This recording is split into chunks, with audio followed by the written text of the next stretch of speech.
Welcome into Hawk Talk. Chris Morales, Gabe Sustick here from McKeon Park. The Harbhawks fall to the Orleans Firebirds 12-8 here today after their second game on a 2-game homestand, Chris. And really, throughout the game, hits on hits and just amazing plays on amazing plays that you could see in all around. A long-lasting game here.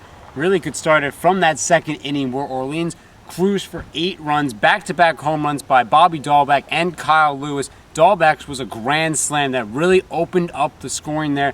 One thing you could say, though, the relief pitching for Hyannis did go 5 scoreless innings to allow them to kind of get back in the game, though. Yeah, that's the one thing I guess you can take away from this ball game. Start from the very beginning for Devin Smeltzer, easily his worst start of the summer, as that second inning was really tough for the Harbhawks to come back to. At one point, at the end of the second inning, it was 9-0 all Orleans. And really, you got to credit the Firebirds. Although Hyannis bullpen ended up getting 5 scoreless innings, as you mentioned, every time that Hyannis would respond, Orleans would fight back and they would punch back to the tune of 1 or 2 runs every inning. And for really the Orleans Firebirds, you got to give them credit where it's due. They clinched the number 1 overall seed in the playoffs, the number 1 seed in the West. They win the President's Trophy. Give them their congratulations. They have undoubtedly been one of the better teams on Cape Cod this summer. But you also got to credit the Harbhawks. As I mentioned, the game was 9-0 early on, and the Harbhawks scored 8 runs to make it interesting, as you mentioned, Gabe. A lot of fight from Orleans, but equally, on the Harbhawks side of things, a lot more fight.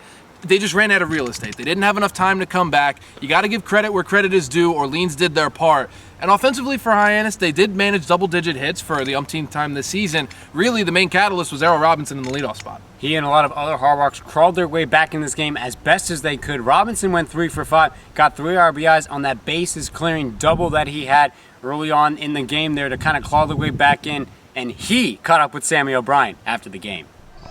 Well, we just finished a 12-8 loss here at Hyannis. Tough loss, but a great comeback for us. What do you think? What are your thoughts?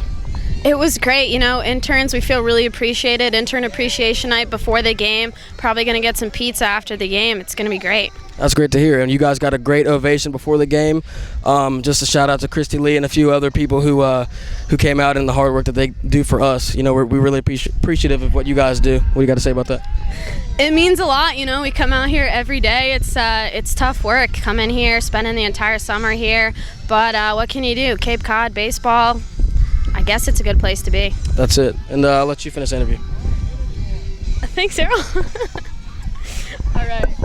On the day, you went 3 for 5 in the actual game, had a big bases clearing double. What were you looking to do on the pitch against Toronto? I know he's going to come after me with, off speed after, blasting me 2 pitches in, hard, my first at bat. And luckily I was able to squeeze a single out of that. But I knew to expect all speed and really just tried to get the bat head there and, do what I could to get those runs in. Together, these two teams had over 30 hits on the day. Insane. Both of these teams in the Harbhawks and Orleans have been atop of their divisions the entire year, potentially a finals matchup in this. What did you see from this team? A lot of fight. Those guys are really good, and there's a reason they're number 1. They got a lot of good arms out of the pen, and obviously timely hitting and getting runners on and getting them in. And that's a really important part of winning baseball games is getting the opportunities and then capitalizing on them. And then finally, before you step into the batter's box, got in there 6 times today. You do a little design in the dirt. What do you do and why do you do it? Just a reminder, my Lord and Savior is the reason I'm here playing, and really just blessed to be here. And this opportunity is one for a lot of kids and people look up to, and just really appreciative and blessed to be here. Thanks for your time, Errol. Back to you guys. Thanks, guys. Now the Harbhawks go to 22-18-1 on the season, Chris. Still have a 1.5 game overboard as they did win tonight as well. They'll have a chance tomorrow at Lowell Park, their final game against Cotuit.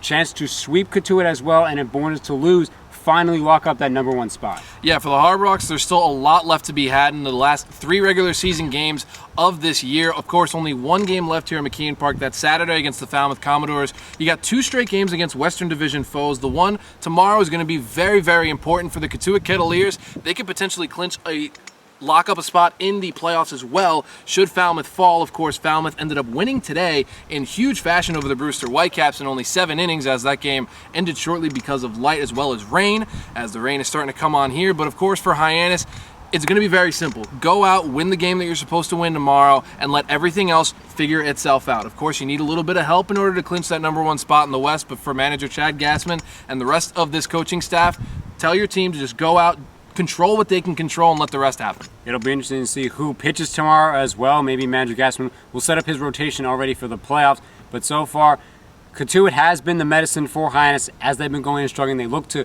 continue the push to the playoffs. We'll see you tomorrow at Lowell Park, 5 p.m. start. From there, from Chris Morales, Gabe Sussick saying goodnight.